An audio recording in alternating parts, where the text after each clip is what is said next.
And the key word there is words, a moment in time. I remember I saw a movie one time, I don't remember which one it was, but it had this phrase in it where the person says, all you need is 5 seconds of courage and you can change your whole life. And it's true, right? You can change your whole life in a moment of decision. If you just get yourself in a courageous state, that doesn't mean you're not afraid. Courage doesn't mean you're not afraid. Courage means you're afraid, but you do it anyway, right? So the bottom line is a breakthrough is that moment in time. So now my question is, what is the trigger for a breakthrough? Raise your hand if you have an area of your life in the past where you struggled. You were frustrated, you wanted to lose weight, and you didn't do it, or stop smoking, you didn't do it, or a relationship thing, or a business thing, and you were mad at yourself because you kept saying you're going to do it and didn't follow through. Who's ever done this before? Raise your hand if you know what I'm talking about. Awesome. So raise your hand and say, I, if there's an area you struggle with over and over again until one day, finally you went, no more. Not another day, not an hour, I'm changing this now, and you did something about it and changed it. Who's done that? If you did, get your fist up here, a hand up here, and say, I. Say, I. Great, because I want you to know, I'm not going to teach you something you haven't done. I'm going to teach you how you've done what you've done in the past so you can do it again. So that moment in time was triggered by something. Something triggered you to finally change it. I'm wondering if you remember what it was. And something that made it possible to change it. So here's what I'm going to ask you to do right now.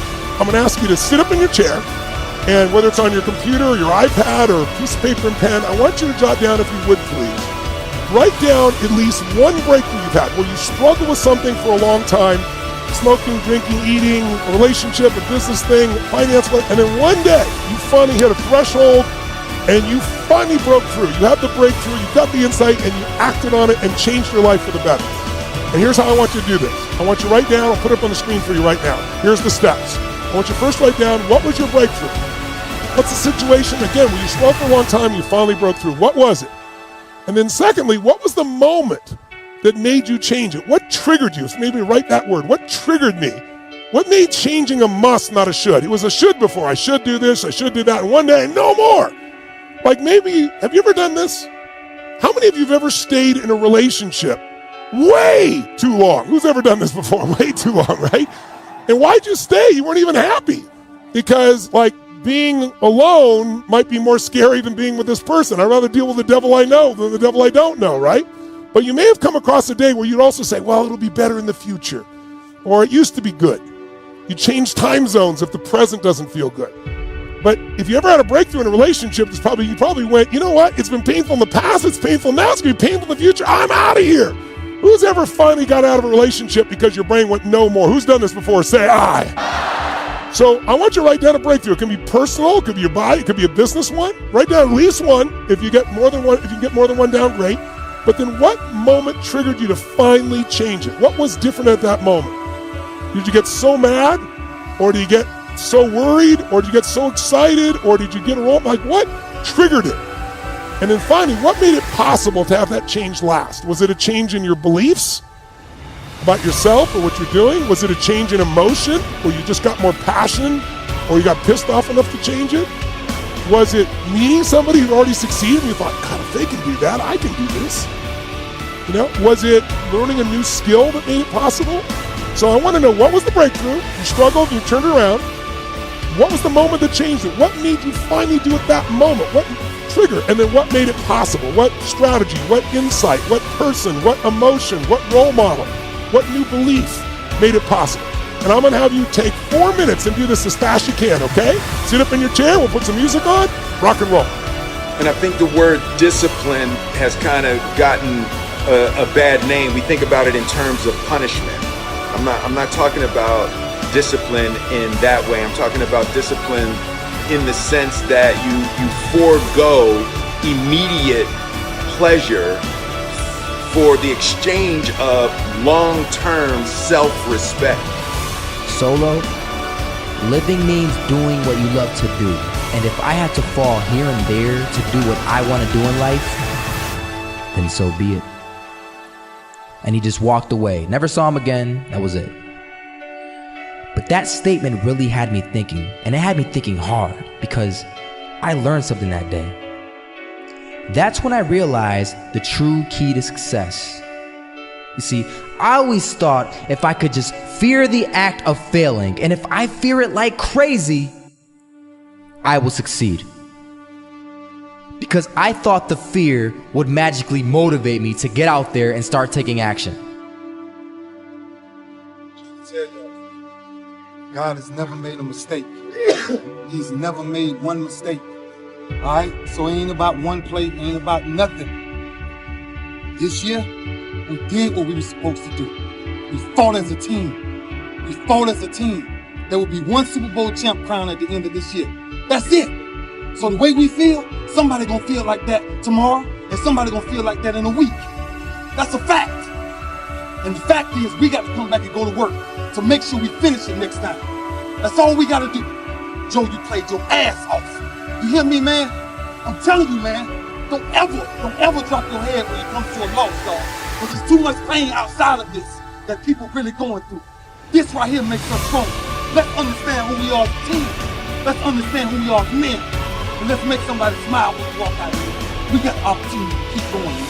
Let's be strong as a team, man. Let's be who we are. Ravens on 3. I'm here to talk to you about you. I'm here to talk to you about compromising your life. When are you going to stop compromising your life for what everybody else wants you to do? It is your life. Stop trying to sit there and trying to impress everybody. Stop trying to be everybody's friend. Stop trying to make everybody's days. If you want to do that, then you should give out lollipops and candy. That's not one.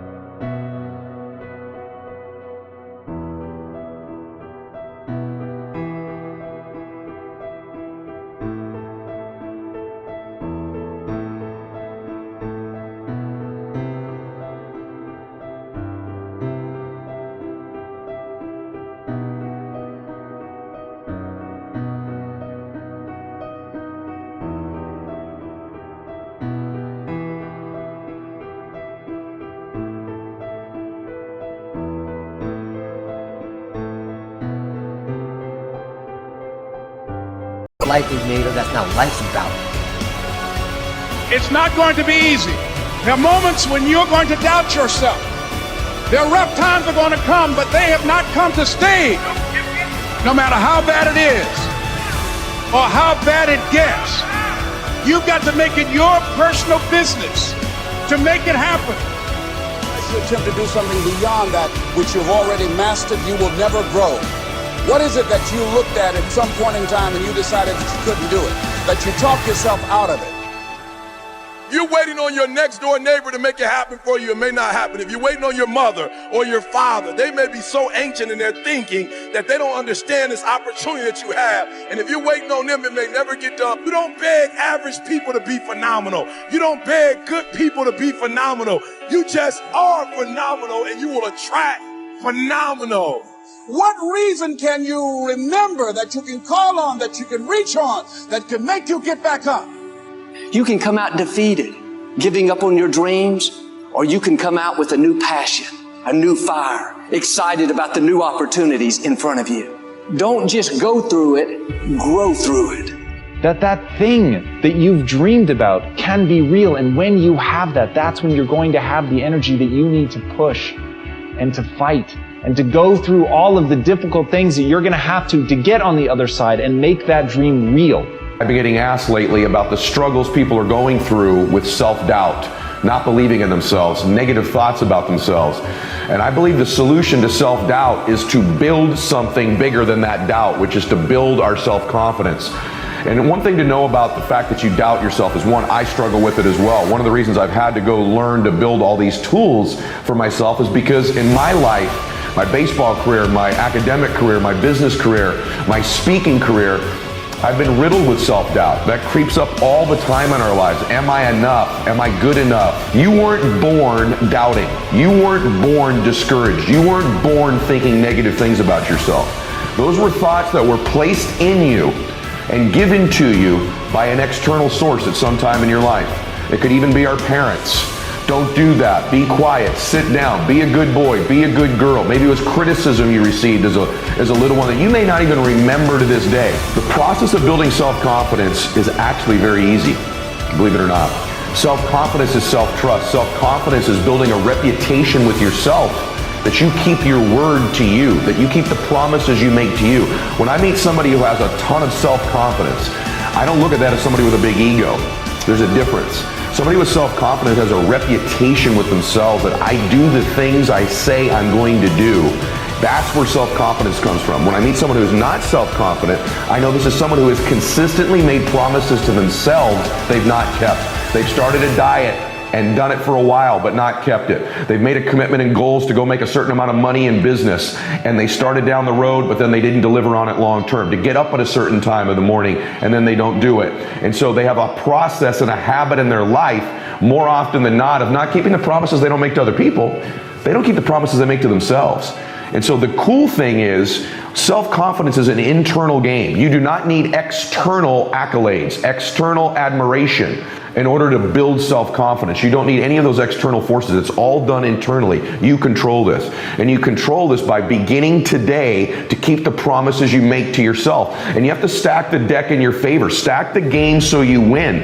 It's not good enough just to keep the promises you make to yourself. You must acknowledge it when you do it to you to give yourself credit to create confidence momentum, is what I call it. So whether that's setting the deck where you're going to get up a little bit earlier, you're going to make a certain amount of phone calls you miss, a certain amount of appointments, you're going to eat a certain amount of calories in your fitness, you're going to spend a certain amount of time with your children or your parents, and you begin to do these things you say you're going to do. You say simple things like, I'm going to lay out my clothes the night before I go to bed every night, before I go to sleep, so when I wake up that decision's made for me. And believe it or not, the fact that you just do something that simple that you then deliver on begins to build confidence. So you say, I'm going to stretch in the morning when I get up, and you do it. All of a sudden, I'm not going to check my phone for 30 minutes. All these habits I teach, when you just begin to do the things you tell yourself you're going to do, you begin to build self-confidence, which is this reputation with yourself. So ask yourself a question right now. What is one thing right now, one promise I can make to myself that I'm going to begin to keep starting this minute? And begin to do it. It could be how often I'm going to pick up a book and read it.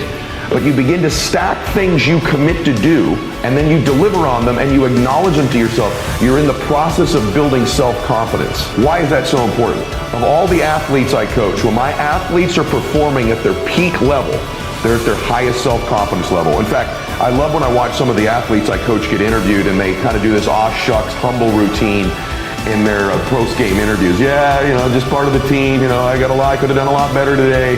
But inside, I know these people are incredibly self-confident people. Any of you athletes listening to this, you know this. The great athletes you know have incredible amounts of self-confidence. You have to believe in you when it's a battle, when you're a hitter against a pitcher, or when you're a quarterback against a defense, or you're a defenseman in the NHL against their best offensive player, or you're a golfer and you have to make a 9-foot putt to win a tournament, right? You better have self-confidence. In fact, the separator, more often than not at the highest level in sports, is not they're a better shooter or a better putter or throw the ball a little bit faster, because everybody throws hard in the major leagues nowadays, it seems, right? That separates their self-confidence. It's true in being a parent. It's true in being a business person. It's true in every area of our life. The separator at the top levels is self-confidence.